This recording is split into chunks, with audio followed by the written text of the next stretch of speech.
নমস্কার বন্ধুরা, আশা করি সকলে ভালো আছো। তো আজকের এই ভিডিওতে তোমাদের জন্য 2018 সালে মিসলেনিয়াস মেন্স ইংলিশ পেপারে যে কোশ্চেন্সগুলো এসেছিল সেই কোশ্চেন্সগুলো নিয়ে এই ভিডিওতে আমি আলোচনা করব। তো তোমরা অনেকেই রিকোয়েস্ট করেছিলে ডেসক্রিপটিভ ইংলিশের পাশাপাশি অর্থাৎ ট্রান্সলেশন, প্রেসি, রিপোর্ট রাইটিং ইত্যাদির পাশাপাশি যদি মিসলেনিয়াসের যে error correction plus make sentence এবং তোমার ফিল ইন দ্য ব্ল্যাঙ্কস ইত্যাদি নিয়ে যদি নিয়মিত কিছু ক্লাস করানো হয় তাহলে তোমাদের সুবিধা হবে বা তোমরা উপকৃত হবে বলে তোমরা জানিয়েছো। তো সে কথা মাথায় রেখেই আজকে এই ভিডিওটি তোমাদের জন্য উপস্থাপনা করছি এবং ক্লাসটা তোমাদের জন্য তৈরি করেছি বা নিচ্ছি বলতে পারো। তো চলো কথা না বাড়িয়ে আমরা ভিডিওটি শুরু করি। একটা রিকোয়েস্ট করব, যদি ভিডিওটি ভালো লেগে থাকে তাহলে অবশ্যই চ্যানেলটা সাবস্ক্রাইব করো আর প্রথম থেকে শেষ পর্যন্ত ভিডিওটি দেখো। ওকে, চলো লেটস স্টার্ট দ্য ভিডিও। তো দেখো, প্রথমত আমরা এখানে কিছু এরর কারেকশন নিয়েছি যেটা 2018 সালে কিন্তু এসেছিল মিসলেনিয়াস মেন্সে। তো দেখো ফার্স্ট কোশ্চেনটা কি আছে, বলছে কারেক্ট। আচ্ছা, ইনস্ট্রাকশনটা পড়ে নিই। First of all we should go through the instruction carefully and then we should attempt to rectify the errors of each of the sentences. The first question is like that. দেখো, Tina needs leave her house at 7 o'clock every morning. দেখো, Tina needs leave her house at 7 o'clock every morning. এই সেন্টেন্সে কোথায় ভুল আছে বলো। দেখো, basically সেন্টেন্সটা ভুল আছে। এখানে আমরা একটা টু ব্যবহার করব। নিডস টু হবে, কি হবে? Tina needs to leave, Tina needs to leave her house at 7 o'clock every morning. অনেকে হয়তো ভাবছো যে ডেয়ার এবং নিড এরা তো সেমি মোডাল ভার্ব, তো এদের সাথে কখনো কখনো বেয়ার ইনফিনিটিভ তো হয়, তাহলে এই ক্ষেত্রে কি বেয়ার ইনফিনিটিভ হতো না? না, বলবো যে ডেয়ার এবং নিড এর সাথে বেয়ার ইনফিনিটিভ হয় যখন এই ডেয়ার এবং নিড অক্সিলিয়ারি ভার্ব হিসেবে ব্যবহৃত হয় নেগেটিভ এবং ইন্টারোগেটিভ সেন্টেন্সে। কি বললাম? নেগেটিভ এবং ইন্টারোগেটিভ সেন্টেন্সে যদি ওরা নিড এবং ডেয়ার যদি অক্সিলিয়ারি ভার্ব হিসেবে ইউজ করা হয় তবে কিন্তু তাদের পরে বেয়ার ইনফিনিটিভ হয়।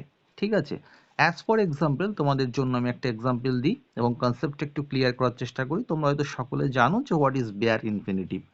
বেয়ার ইনফিনিটিভ হচ্ছে কিছু কিছু ভার্ব আছে যে সমস্ত ভার্বের পরে বেয়ার ইনফিনিটিভ হয়। যেমন ধরো এরকম, just take this example, the teacher made the students the teacher made the student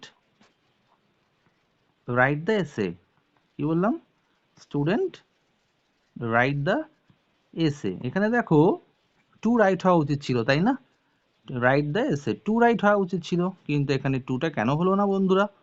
আসলে দেখো, এই যে মেক ভার্বটা আছে না, এই মেক ভার্ব এটা হচ্ছে এমন একটা ভার্ব যার পরে যদি অন্য কোনো ভার্ব হয় তাহলে সেই ভার্বের সাথে কি হয়? বেয়ার ইনফিনিটিভ হয়, অর্থাৎ সেই ভার্বের আগে তখন তুমি টু বসাবে না। ঠিক আছে, টুটা তখন কি থাকবে? সাইলেন্ট অবস্থায় থাকবে সেই ভার্বের সাথে। ঠিক আছে, এরকম আরো কয়েকটা ভার্ব আছে, যেমন make, deny, let, know, BID, bit. Okay, এইগুলো হচ্ছে বেয়ার ইনফিনিটিভ হয় ভার্বগুলোর সাথে। কিন্তু নিট এবং বেয়ারের সাথে কখন বেয়ার ইনফিনিটিভ হয় বলতে পারো? একটু ক্লিয়ারলি কনসেপ্টটা বলছি, দেখো। তো বলেছিলাম নিট এবং ডেয়ার যখন অক্সিলারি হিসেবে ইউজ হবে এবং সেটা নেগেটিভ বা ইন্টারোগেটিভ সেন্টেন্স হতে হবে। একটা সেন্টেন্স লিখি, আমি যদি বলি যে আই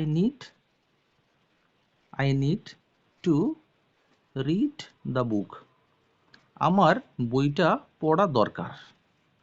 এই বাক্যটা কোন সেন্টেন্সে আছে? নিশ্চয়ই পজিটিভ সেন্টেন্সে আছে, মানে অ্যাফার্মেটিভ সেন্টেন্সে আছে, তাই তো? অ্যাফার্মেটিভে আছে না বাক্যটা? I need to read the book, clear? এবং এখানে দেখো এই যে ভার্বটা এখানে ইউজ করা হয়েছে, এখানে ভার্বটা যে নিড ভার্বটা আছে সেই ভার্বটা কিন্তু মেইন ভার্ব হিসেবে ইউজ করা হয়েছে। এখানে কিন্তু নিড হচ্ছে মেইন ভার্ব, ঠিক আছে? এবং টু রিড এটা হচ্ছে কি non finite verb, to plus V one, to plus V one ফর্মে বসেছে, অর্থাৎ ইনফিনিটিভ ফর্মে বসেছে। I need to read the book, এটাকে নেগেটিভ করলে কি হয় বলো তো? I do not need to read the book. I do not need to read the book. আর একভাবেও তোমরা এটাকে নেগেটিভ করতে পারো। কী হয় বলো তো, যদি নিডটাকে অক্সিলারি হিসেবে ইউজ করি তখন দেখো তো কী হয়, আই নিড নট আমার দরকার নেই রিড দ্য বুক, এখানে কিন্তু টু রিড হবে না। কেন বলো তো, খেয়াল করে দেখো, I need not read the বুক, এখানে টু রিড হবে না। কেন? কারণ এখানে দেখো এই যে নিডটা অক্সিলিয়ারি ভার্ব হিসেবে ইউজ করা হয়েছে, তাই না? অক্সিলিয়ারি ভার্ব হিসেবে, কারণ অক্সিলিয়ারি কী করে বুঝলাম, কারণ নিডের পরে দেখো নট বসানো হয়েছে। আমরা নট কোথায় বসাই? একমাত্র অক্সিলিয়ারি ভার্বের পরে, তাই তো? এটা এখানে রিড হচ্ছে মেইন ভার্ব, অক্সিলিয়ারি ভার্ব হচ্ছে নিড এখানে, ঠিক আছে? তাহলে I need not read the বুক, কি বললাম? I need not read the বুক, এটা কিন্তু নেগেটিভ সেন্টেন্স, এবং এখানে নিড হচ্ছে অক্সিলিয়ারি ভার্ব হিসাবে ইউজ করা হয়েছে নিডটাকে, যার জন্য ওই মূল যে ভার্ব অর্থাৎ মেইন ভার্ব হচ্ছে রিড, তার আগে কিন্তু আমরা টু বসাইনি, টু কিন্তু এখানে বসাইনি, এটা সাইলেন্ট অবস্থায় আছে, ঠিক আছে? তো ডেয়ারের ক্ষেত্রেও ঠিক একই নিয়ম। তো এবার দেখো যে সেন্টেন্সটা আমাদের দেওয়া হয়েছিল কোশ্চেন পেপারে, সেখানে কি আছে, Tina needs to leave her house at 7 o'clock every morning. এটা তো প্রথমত তোমার পজিটিভ সেন্টেন্সে আছে, আর দ্বিতীয়ত এখানে নিড ভার্বটা মেইন ভার্ব হিসাবে ইউজ করা হয়েছে। কি ভার্ব? মেইন ভার্ব, এবং এটা কি সেন্টেন্স? Positive sentence. তাহলে এখানে তো বেয়ারের কোনো ব্যাপারটা আসবেই না, বেয়ার ইনফিনিটিভের ব্যাপারটা কিন্তু কোনো মতেই কিন্তু এখানে আসবে না, ঠিক আছে? কোনো শর্তই ফুলফিল হচ্ছে না বেয়ার ইনফিনিটিভ হওয়ার জন্য। প্রথমত নিডকে নেগেটিভ অথবা ইন্টারোগেটিভ সেন্টেন্সে ব্যবহৃত হতে হবে, এবং দ্বিতীয়ত নিডকে অক্সিলারি হতে হবে। তো কোনো শর্তই ফুলফিল হচ্ছে না, যার জন্য বেয়ারের প্রশ্নই ওঠে না। চলো নেক্সট প্রশ্ন দেখে নেব কি আছে। দেখো বলছে হেনরি নাইদার টোল্ড ম্যারি নর her sister that he had lost his job. তাহলে এটা সঠিক উত্তর কী হবে বলো তো?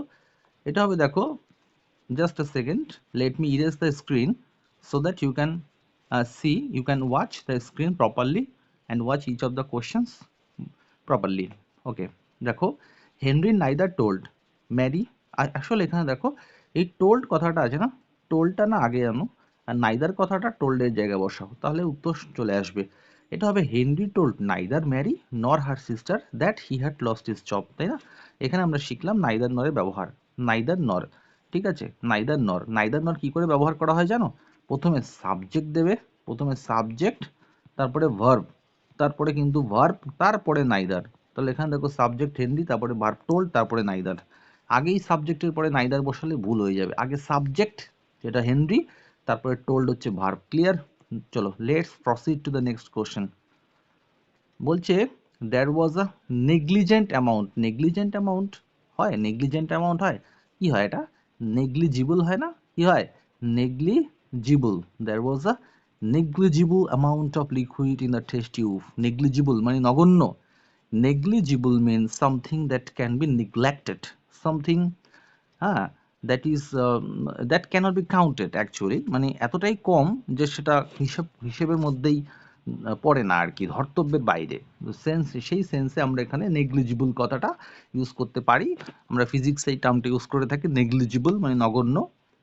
নেক্সট, তো কি বলছে দেখো, Bimala told her husband he need not to worry. দেখো এই কনসেপ্টটা একটু আগে অনেকটা টাইম নিয়ে ধৈর্য সহকারে তোমাদের শেখালাম একটা কনসেপ্ট, নিড আর ডেয়ারের ব্যাপারটা, যে নিড আর ডেয়ার নেগেটিভ সেন্টেন্সে কিন্তু বেয়ার ইনফিনিটিভ নেয়। তো দেখো বিমলা টোল্ড হার হাজব্যান্ড, এটুকুতে কোনো ভুল নেই, কিন্তু পরের পার্টটা দেখো তো, হি need not to worry, he need not to worry, এই সেন্টেন্সটুকু দেখো তো, এখানে সাবজেক্ট কে? সাবজেক্ট হচ্ছে হি।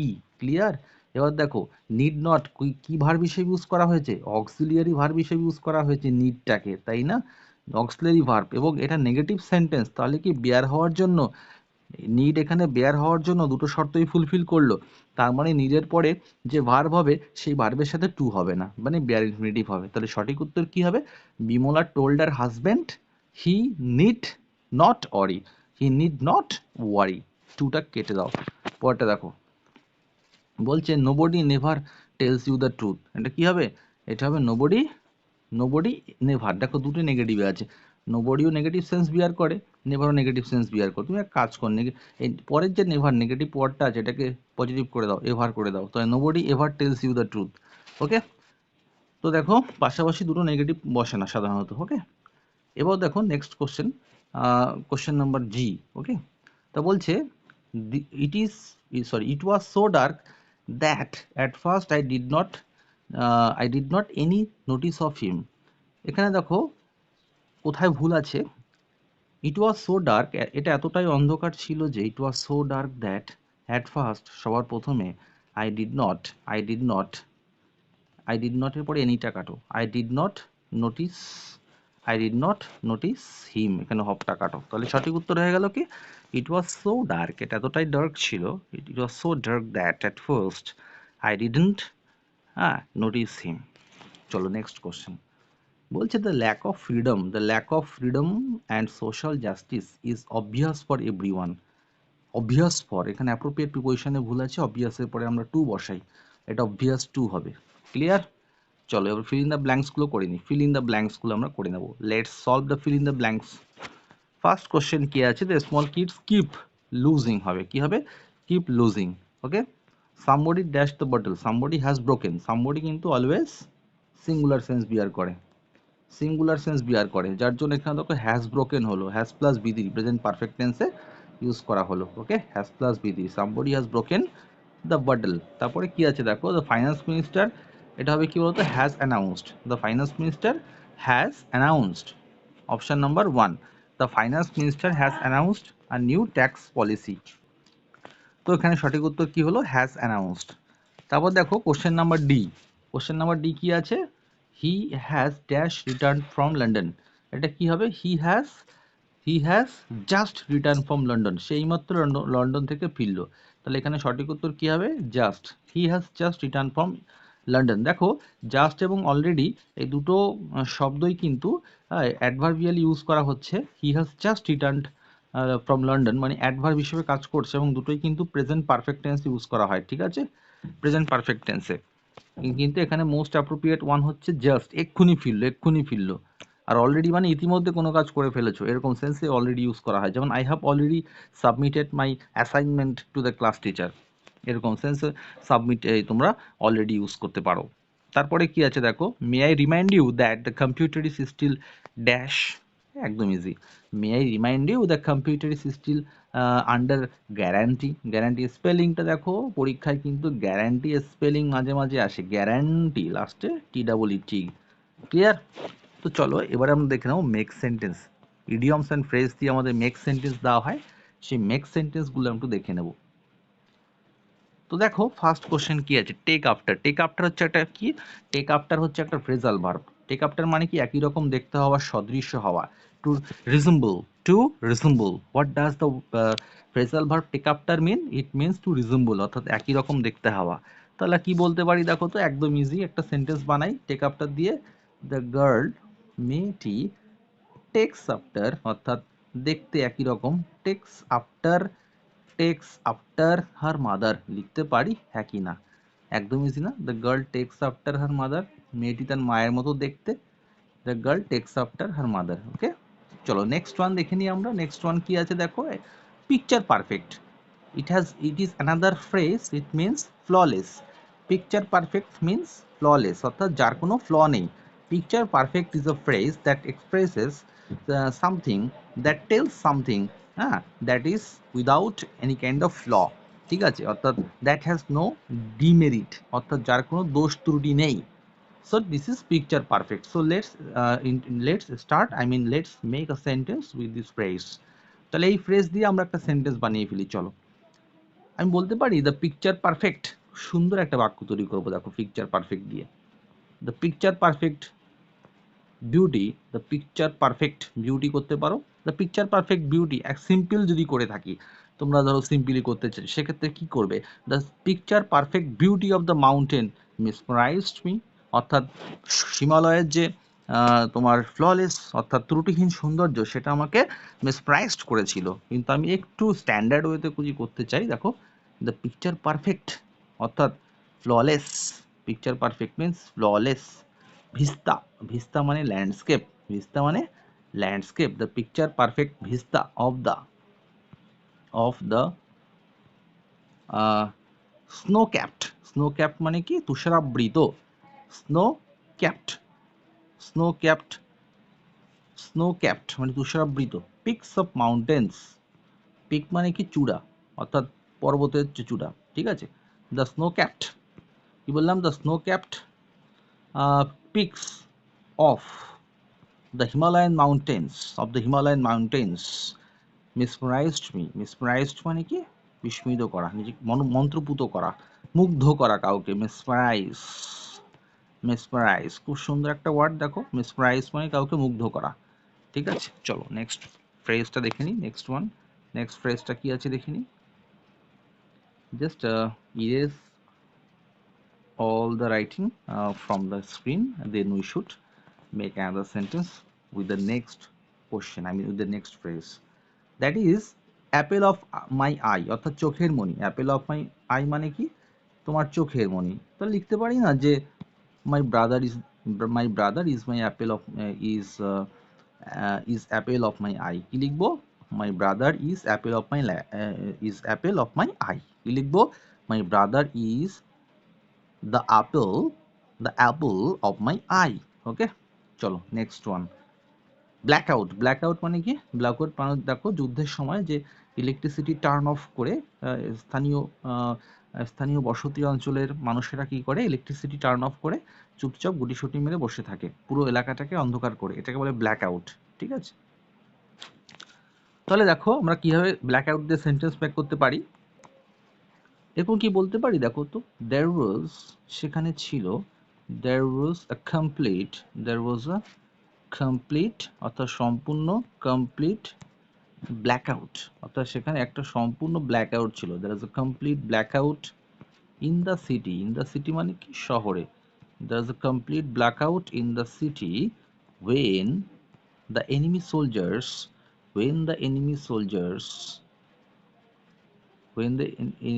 soldiers অথবা ডিউরিং, আচ্ছা এক কাজ করি, এটাকে এক কাজ করা যাক, আরো সিম্পল করা যাক, হোয়েনটা কেটে তুমি এক কাজ করো, ডিউরিং দ্য এয়ার স্ট্রাইক করে দাও, ডিউরিং দ্য এয়ার স্ট্রাইক। তো যখন এয়ার স্ট্রাইক হচ্ছিল তখন কমপ্লিট ব্ল্যাক আউট ছিল এয়ার স্ট্রাইকের সময়, ঠিক আছে, এয়ার স্ট্রাইক, ওকে। চলে যাব নেক্সট কোশ্চেনে। নেক্সট কোশ্চেনটা কি আছে দেখো, টু ফেস দ্য মিউজিক মানে হচ্ছে তুমি একটা ভুল করেছো, সেই ভুলের ক্রিটিসিজম শোনার জন্য তুমি প্রস্তুত, তো সেটাকে বলছে টু ফেস দ্য মিউজিক, ঠিক আছে। যেমন আমি এটা এভাবে করতে পারি, যদিও he has made a mistake, সে একটা ভুল করেছে, although he has made, যদিও সে একটা ভুল করেছে, although he has made a mistake, comma, he is not willing, সে ইচ্ছুক নয়, he is not willing to face the music, he is not willing, সে ইচ্ছুক নয়, to face the music, willing মানে কি, ইচ্ছুক, not willing মানে অনিচ্ছুক, বা reluctant, he is reluctant to face the music মানে সে ক্রিটিসিজম শুনতে ইচ্ছুক নয় আর কি। এরপরের সেন্টেন্সটা কি আছে দেখো, লুক ব্যাক মানে পিছনের দিকে তাকানো, তাই তো। এরকম করতে পারো যে when I look back I become nostalgic। আচ্ছা, রেইনিং ক্যাটস অ্যান্ড ডগস মানে আমরা জানি it has been raining cats and dogs মানে মুষলধারা বৃষ্টি, অথবা it rained cats and dogs, অথবা it has been raining cats and dogs for 2 hours, very simple. আচ্ছা, এরপর আছে গ্রো আউট অফ মানে ইমার্জ, ডেভেলপ, কোনো কিছু থেকে অন্য কিছু উৎপত্তি লাভ করা বা সৃষ্টি হওয়া, সেটাকে বলছে কি, ইমার্জ বা ডেভেলপ, কি ইমার্জ বা ডেভেলপ। কিভাবে করতে পারি দেখো তো সেন্টেন্সগুলোকে আমরা এই গ্রো আউট অফ দিয়ে, দেখো এবং করতে পারি যে দিস থিওরি, এই থিওরিটা has grown out of, this theory, এই থিওরিটা হ্যাজ গ্রোন আউট অফ, দেখো, has grown out of the tireless efforts, অথবা টায়ারলেস রিসার্চ, টায়ারলেস মানে কি, নিরলস, অক্লান্ত, তাই তো, has grown out of the tireless scientific research, তাই তো, টায়ারলেস এফোর্টস অথবা tireless efforts of the noted scientist of the world. সেন্টেন্সটা একবার বলি, this theory has grown out of the tireless efforts of the noted scientists of the world, ঠিক আছে। এইভাবে কিন্তু আমরা নেক্সট সেন্টেন্সগুলো করতে পারি। তো আশা করি পুরো পেপারটা তোমরা ভালো বুঝতে পেরেছো। যদি ভিডিওটি ভালো লেগে থাকে অবশ্যই একটা লাইক করে দিও, আর বন্ধুদের মধ্যে শেয়ার করে দিও, চ্যানেলটা সাবস্ক্রাইব করে দিও, পাশে থেকো। Thank you.